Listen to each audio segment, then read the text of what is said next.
Well, welcome back to 42nd Street Pete's Grindhouse, and yes, I'm switching hats because I can't find mine. It's fucked up. I'm going back to late night noir right now. As I said in previous installments of this, I used to stumble in at 5:00 in the morning, be wide awake for some reason, and would sit in front of the TV set back in the late 60s, early 70s, and see what was on late at night after 1 o'clock. And like I said, some really strange and obscure films ran then, and they're seldom seen now. And one of them was something called The Lineup. And this was in 1958, I believe. It was based on a TV show from 1956 called The Lineup. Of course, in 1956, I guess I was, 4 years old, so I probably wouldn't have seen it. Obviously, I haven't seen it. But anyway, this was directed by Don Seigel. And it starts off, it's strange too. Eli Wallach is the lead. It's Eli Wallach in The Lineup. I believe this might have been his second film after, I think it was Baby Doll or something. And this is one of the few films where the heavy got star billing. The only other one I can think of is Genghis Khan with Stephen Boyd getting the star billing. So Eli's the heavy in this. And it starts out that there is some kind of weird luggage switch at an airport where a cab driver grabs a guy's suitcase, throws it in the trunk of his cab, and takes off. He runs a guy over, he shoots a cop, he is killed, and it winds up that someone is planting heroin in souvenirs coming back from Hong Kong, and they are targeting the people who bought the souvenirs so they can go back and get the heroin. So, there's two detectives on the case. One of them is William, what the hell is this guy's name? William Leslie, and the other one is noted character actor Emil Meyer, are playing the detectives.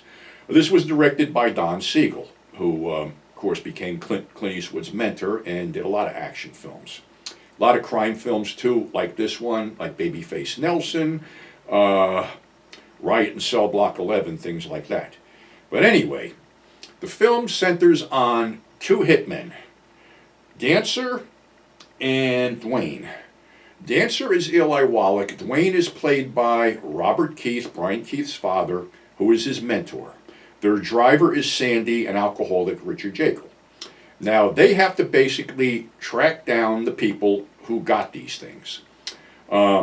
Wallach is a psychotic hitman. He's psychotic. Dancer is psychotic and has no trouble pulling the fucking trigger on people. Now, the recipients of these items are, one of them's a guy who's a crew member who brings back a big horse. And he's the first one Dancer has to check out. Well, he had made a deal with a guy, this and that. In the middle of the conversation, he looks at Dancer and goes, "What, am I stupid? I know what's going on in there." And he goes, "Well, what do you want?" He goes, $1,000 would make it right. Dancer shoots him and takes the heroin. The next stop is at an Asian gentleman's house who is not home, who bought some silverware. Now, the heroin is in the handles of the silverware. Well, Dancer poses as somebody from a company and says there was a mistake with the import thing and he has to take the silverware back to the depot and sort it out because it's not this guy's thing. Well, the Asian servant refuses to let it go, therefore he gets shot and the silverware is taken out. Dancer is stashing all the heroin because he's supposed to go to this place and there's a secret door where he's supposed to drop the thing in, he's already been paid, and go. Well, his mentor, Dwayne, every time he kills somebody, he asks what the guy's last words were because he's writing a book of last words, whatever. So now they have to go after this doll that was picked up by this mother and little girl. So they go over the house on a pretext, and they find the doll, but they can't find the heroin. So Dancer loses it in front of the mother and tears the doll apart and asks, where is it? And they don't have it. So it winds up that the little girl found it, thought it was some kind of powder, and powdered her doll with it. So now they take the mother and daughter to meet the man because they know the man ain't going to buy the fact that the heroin's gone and what happened to it, and he wants them to hear it from the little girl and the mother.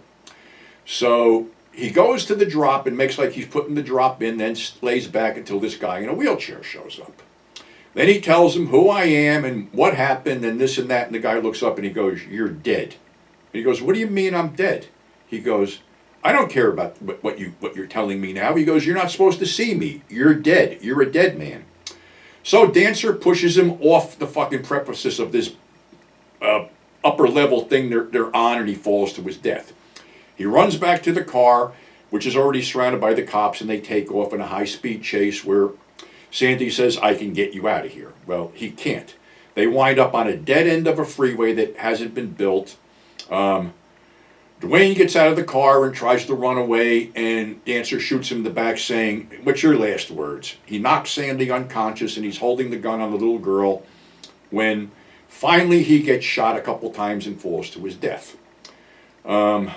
Really cool film, and from what I understand, Wallach wasn't too happy with his role until he read into the seriousness of it and the complexity of the character. Robert Keith was regular in a lot of films in the 40s and 50s. Richard Jekyll, this is probably would be. I'm thinking this might have been the first time he was a wheelman, but he also was a wheelman in Walking Tall Part 2, I believe it was, when he was this race car driver who was also a hitman, and there was a couple car chases in there. So this is really strange that this all of a sudden, I haven't seen this film in years, and it popped up on Tubi the same time that Mad Dog Cole popped up on Tubi, and they're both released by Columbia. So I don't know if it's still on Tubi or not, but you might want to check it out because it's an early Eli Wallach appearance, and he's not Tuco in this, but the signs of his psychosis as playing the Mexican bandit, Calvero and Tuco and others, come out in this one. And like I said, really, really good film, really tightly directed by Don Seigel, and it's definitely worth a look. So that's our show for today. Thanks for subscribing, thanks for tuning in, and we will catch you on the flip side.